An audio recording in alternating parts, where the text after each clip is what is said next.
Good evening, everyone. Hi, I'm Joe Montaldo. I'm out here in lovely Los Angeles. Well, I'm not going to say it's lovely Los Angeles, but anyway, I'm out in Los Angeles. We're staying at the Roosevelt Hotel. I'm out here working for John and Emily Goodman, who have been great hosts, working with Writers of the Future. We get some great illustrators with. We get some great authors in, and we have Brittany Rainston with us, and we're going to be talking to her in just a second. Remember, guys and girls, there's going to be quite a few of these articles. Quite a few of these interviews going up, so you're going to have a lot of material to go through. I'm going to make available in all of our YouTube places and all of our audio places. I want you to go and take a listen.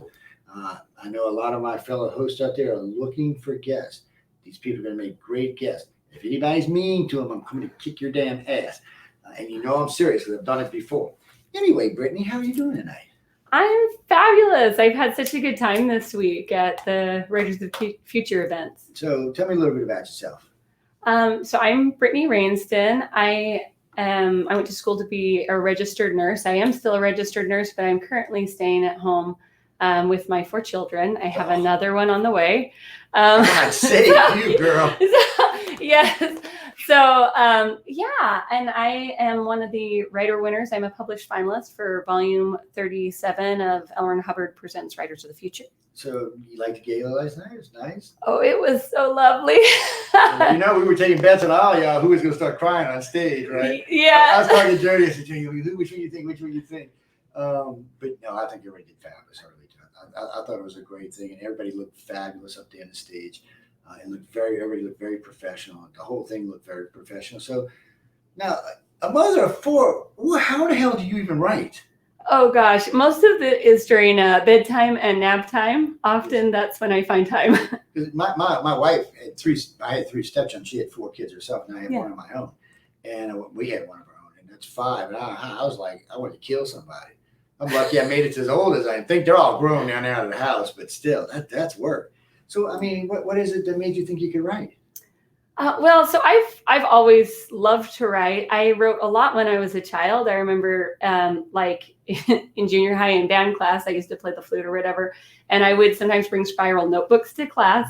And I would be writing when the band director would be turning over to work with the trumpets or something, and whenever I had a chance, I would just write. That's good. You have a great imagination. It's I know. So you're writing and you said, okay, I'm going to submit to Writers of the Future. Okay, why did you think you could submit and could win? I don't know that I totally did, but I was trying to believe that I could, right? That's a good answer. That's a right answer. So I had actually quit writing after I went into college. I went to nursing school. It was stressful, I got several friends who are nurses. It's very stressful. And so I did that. I became a nurse. I was working. I became a mom. I didn't start writing again until after my 3rd child was born, about a year after my 3rd child was born. I decided I wanted to get back to that because it's something that made me happy, right? Mm-hmm. And so I started writing novels. They're quite terrible. But see, you should never judge. I learned that myself. And I'll tell you this for kindness. Uh-huh. I have to listen to myself talk and say, "Oh my God, I'm never doing another show ever again." I hate my own voice. To me, it sounds horrible. But yet people write to me, "You sound so nice." And half the people in the country. You're great, man. Half the people in the country think I'm black anyway, so it's weird. I attended a conference one day. These 3 black women come running up, and right as they got there, I heard the 2 sisters say, "He's white." Oh gosh! I like to fell out the chair. I said, "Paradise, that's my profile's everywhere." She said, "But you sound like a brother." I said, "Well, sometimes I do. I'm from New Orleans. That's just a colloquialism." But it cracked me up. But so I've had a lot of nice fans who are very sweet come up. I've had people bring me roses on stage and stuff. But I've also had people who are complete and utter you-know-whats. Man, you just never know where that's going to come from. But I'll tell you this. If someone does come down on you, just don't let it get to you. I know it's hard, especially when you're younger. It's hard, but you just roll it off and say, you know what? They don't know. They can't write. What the hell are they talking about? If one of the big writers tell you something, you might want to take it to heart. But anybody else, they're not writers. They can't tell you shit. Especially if they're podcasts. I said, screw you. What do you know? But that's just the way to do it now. I was talking about those 20 questions. It's always something you want to do. And since you're a writer, you can really write the answers really easy. And the reason I tell you in the beginning to use the answers, because that way you're not stuttering, you're not stopping. It's a smooth show. And remember, you're going to be using those shows for other hosts because you can use them for, hey, come look at this, come look at this. And when you really cruise through a show like that, hosts love that. Because in reality, I talk a lot on my shows, but I don't want to. If you hear me talking a lot on the show, that means the guest is not doing their job. Oh. Okay, so and I had a guest on a few weeks back, and I said, "Are you going to do the show or not?" And she's like, "What do you mean?"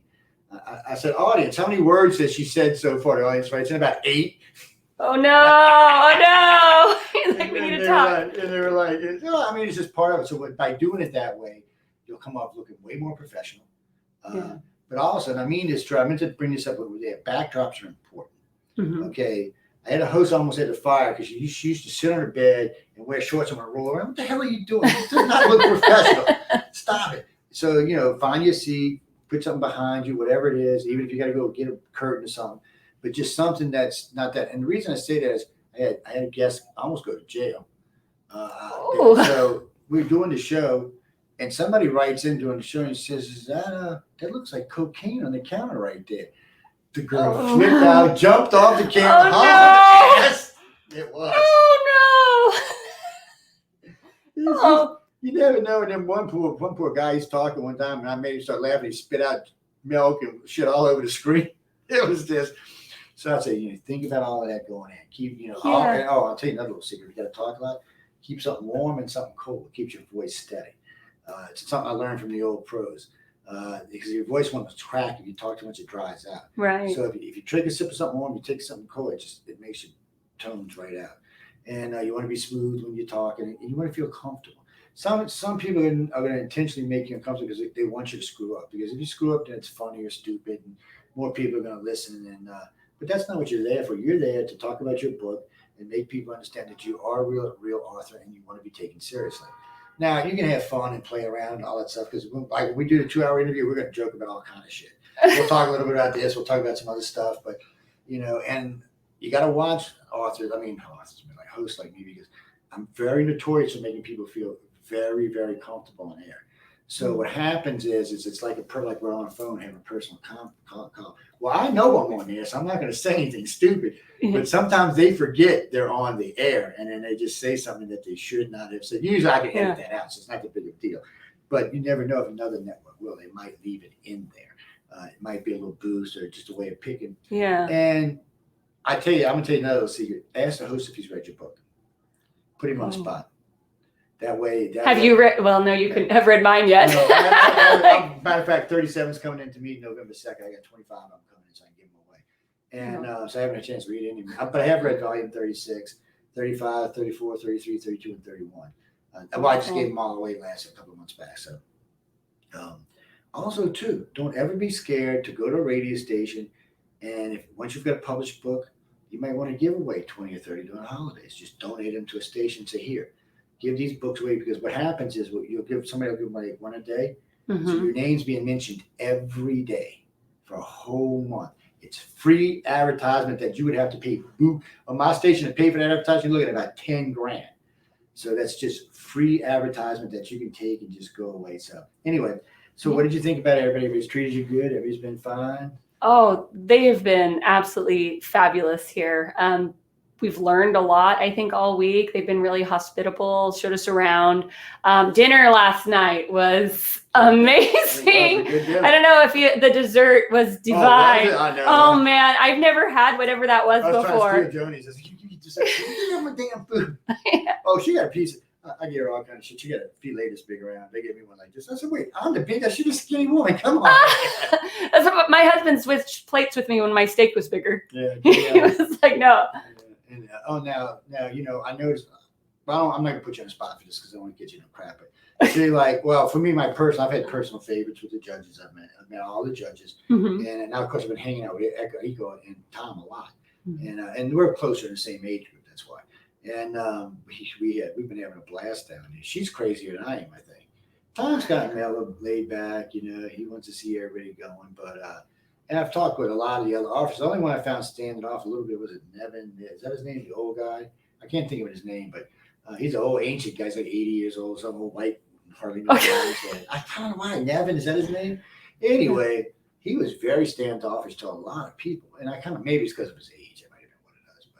Maybe so. But y'all, they should have been talking to y'all because they're here for you. They're not here for me. I gotta say, the other day, Todd McCaffrey came, and Todd McCaffrey, he's wonderful. He was so. Oh my God, Todd! I love Todd. He's crazy, dude. He took me down and he talked to me for almost 3 hours by the fire outside, and just and that was the coolest thing. That's one of the cool things they do with Writers of the Future is with the judges, especially they pay it forward, give back, and he just took the time to talk to me about like his mom, and because she had kids too and stuff. So I was really interested in her writing path and things. And that's cool. And Tom's great.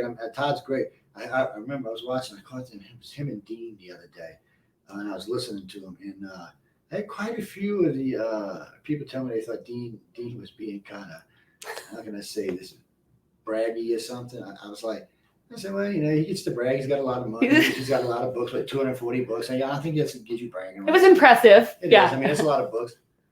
I can understand that. And somebody asked me, do you ever talk about yourself? I said, sometimes. I said, mostly the places I go, people know who I am anyway. Yeah. It's harder on people like that. Yeah, they're known as authors, but not everybody knows who the authors are. They might have read a book or they might have seen something on TV, but a lot of times they don't know the author. They just know the story. And it's a shame because a lot of people don't. Everything moves a lot faster now. See, when I was young, everybody knew the authors because that's where you got your entertainment from. But today, authors get turned into the series of books, books, series or audio books or movies or short stories or stuff like that, which I'm hoping all y'all get, by the way. Me too, man. I want to see it. So I know we got to get going. So plans for the future? Write more stories and keep submitting them, I suppose. You're gonna stay freelance? Don't know what that means. Like, sorry. Independent. That's all. Oh, okay. Currently, I feel like I want to just submit short stories, novelettes, those kinds of things to publishers and go that direction. World, it's indie. I just call it freelance. Okay, no, it's fine. It's a good way to go. As well, you obviously seem you already have a life going and stuff like that, so it's gonna be a little different for you. So you might want to be careful because once you hit it, you're gonna have to hire somebody to watch your kids because they're gonna expect you to be places and they expect you to go to conferences and they expect you to be there. And I'll tell you something else. And since y'all all know each other's groups and friends and stuff, like Dragon Con and FanX, you get together and you get a booth. Yeah. You sit there and you bring your stories or your 37s or whatever, and you show people what it is. There's a lot of free press. It costs a little bit for the booth, but between 4 or 5 people, it's not that expensive, and you can really pull in some people. I got some friends. That's the only places that sell the books is at conferences, and they sell a lot of books. Of course, they've been around for a while too. But still, I remember when Chris got it. Chris, the first conference he went to, he sold 100 books. It wasn't too bad. Next one he went to, he sold about 100 books. So he started going once a month, or twice a month actually. And then after about 3 years, every conference he went to 1,000, 2,000, 3,000, 5,000 books. Wow. And you're talking, once a month. That's a living. Yeah, it is. Wow. And the other thing about that is a lot of people attendees that you don't know, like last night. The guy who replaced Johnny Depp was here last night on Jump Street 21. There was a couple other movie stars in the audience, and also they're there. They've seen y'all. They're watching y'all. They know y'all the ways of the future, and they may be interested in y'all for other things down the line, parts or stories. And again, I'm going to tell you this again. In New Orleans right now, they're looking for writers and illustrators for all these gaming companies because they have to have a storyline and they have to have art for the other people to put it into the computer and make it a program. And that just saves them time. Instead of having your programmer have to do everything, let me design the artwork, let me design the story. No, they have story writers, they have storyboards, and they have art and illustrators, and boom, and then they put it all together and they make a game out of it. And everybody knows how much money World of Warcraft made. So if you would have been, because sometimes they'll bring in freelancers with a percentage. And if you got a percentage in something like that, you've retired. Jump on that, man. If you had 2% of World of Warcraft, you would have $22 million right now. Holy cow! And, wow. So you'd be like, oh man, retire, man. I'll just write books for fun now, man. Yeah. But anyway, anything else you want to add? No, I do think when my kids all get to school, I'm probably going to go a little more aggressively back at novels and stuff. But for the moment, you encourage your kids to write? Absolutely. I encourage my kids to enter the PBS Kids Writing Contest every year. They do that. They've won some prizes before, Better. It's fun. Yeah. The younger the better. Mine's 35. He tells me that day, I want to write. I said, well, write. He's actually a pretty good writer. I said, well, submit to writers. He's like, no, Dad. He said, why? You can get me? I said, nope. So No. It doesn't matter that I know everybody. I said, I know everybody there. It ain't gonna matter. Either the story's good or the story's Yeah. not. So No, totally said, anonymous. Yeah. he said, well, I said, you can submit 1.25. I said, you can even resubmit a quarter if you want. Yeah. Oh, by the way, how many times? 16 times. Well, okay. So I'm a published finalist, and I made published finalist on my 15th entry. I'm actually a winner for next year too, on my 16th entry. So I decided I was going to enter every time until I won. So 4 years exactly. And that's good. That's still, look, I was talking with Preston Dennis the other day, 46 times he submitted. Yeah. Before he went, and then he didn't show up. I'm thinking, dude, 46 times you're not even going to show up. I mean, come on. But I do understand the COVID thing. I really do. Yeah. I was going to ask you. I already asked you. Everybody, they treat you pretty good around here, right? I mean, everybody's fine. So what do you think about John and Emily? Power couple, huh? Oh gosh, they are definitely a power couple. Oh, they are. Emily's nonstop.